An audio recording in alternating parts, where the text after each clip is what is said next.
That man's a machine. 3, 2, 1. Here we go. This is Intro Machine with Ian Sturgeon. Quick tips to build a better podcast today. Now, the man behind the machine. Me. My name's Ian Sturgeon. I make all the podcast intros at intromachine.com. I design all the sound design and make all the music for sale at intromachine.com. And I also am the host of this podcast designed to help you make your podcast sound better. So anyway, let's talk about this week's subject. The title of the show is The Number One Way to Drop a Beat. All right. So what do we mean by that? I mean, there's a very common way to start and stop a beat. And we're going to take some cues from musicians to see what that is. 1, 2, 1, 2, 3, go. So what are these musicians doing? Well, they're setting up the one beat. And what is the one beat? You may have heard that term before. You may be a musician. This may be super basic. But the one beat is the beat that starts a new measure in any time signature, right? So let's talk about time signatures and show you some examples of those. Let's start off with 4/4 time. This is what you will commonly hear in most popular music. It has 4 beats per measure.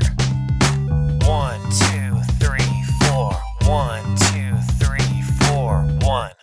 Another fairly common time signature is 3/4 time, so 3 beats per measure.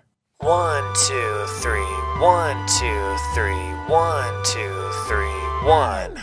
And the last time signature I'll mention is 6/8. It's pretty rare, but you will hear it in like jazz songs and the occasional Led Zeppelin song. Here's an example. 1, 2, 3, 4, 5, 6. 1, 2, 3, 4, 5, 6. 1, 2, 3, 4, 5, 6, 1. So what do all these time signatures have in common? Well, they all have a one beat in them. The one beat is what signifies the repeating of the pattern, right? And so we're listening for that one beat and we're expecting that pattern to repeat. And when it doesn't show up, that one beat, if it's vacant, it sounds bad and we feel let down. It's like the audio equivalent of asking somebody to sit down in a chair and then pulling the chair out from under them. We're expecting that beat to drop and to feel that completion of a pattern. And when we don't hear it, it just sounds bad, right? And so now we understand why intro music sounds bad when we just stop it in thin air. I hear this all the time. Hello and welcome to the really crappy sounding podcast where we end songs in the middle of nowhere and make people feel really disappointed. So remember how bad that sounded and compare it to this. Hello and welcome to the podcast where our intro music ends in a sensible place. Ah, isn't that much better? Aren't you glad that nobody pulled the chair out from under you when you were waiting for that last one beat to come in? Much better. So, how do we fix it? If you're not a musician, this may be kind of hard, but you'll get the hang of it. Just start counting through music. 1, 2, 3, 4. 1, 2, 3, 4. 1. When you get to that 1, that means it's time to end it. However, just ending it on a 1 beat isn't quite going to give you the professional sound you want. So sometimes you might use an effect to sort of mask that 1 beat and complete that finished sound you're looking for. Here's what that might sound like. Some of you may be saying, oh my gosh, this is the most basic thing I've ever heard in my life.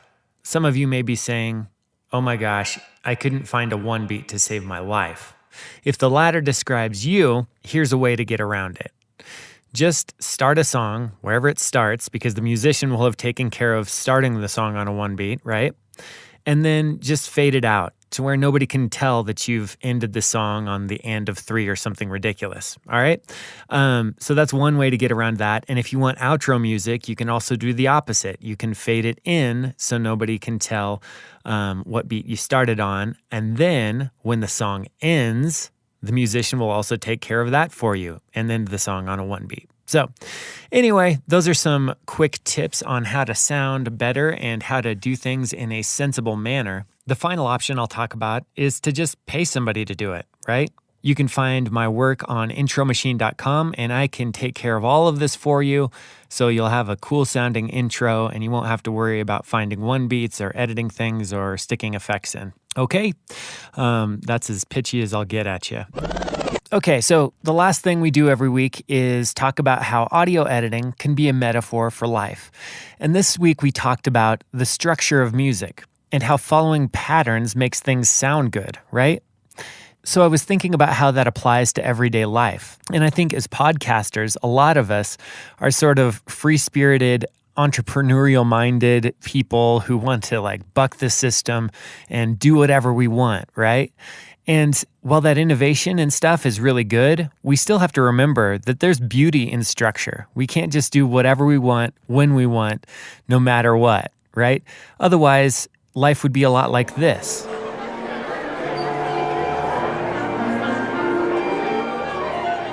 An orchestra warming up. I mean, everybody's playing beautiful things, but there's a lot of chaos here, and it doesn't make any sense. And it's not beautiful. So think about that in your day-to-day. Don't get me wrong, I'm all for innovation and doing new things and striking out on your own, but we have to remember that there's beauty in structure. Be purposeful about staying on task. Develop patterns that you fall into that will allow you to create your art or develop your business idea. This sort of structured life doesn't sound beautiful to the artistic types in the group, but neither does this. That's all I've got for you guys today. Have a good one. Thanks for listening to Intro Machine with Ian Sturgeon. Get more tips, tools, and free stuff at intromachine.com.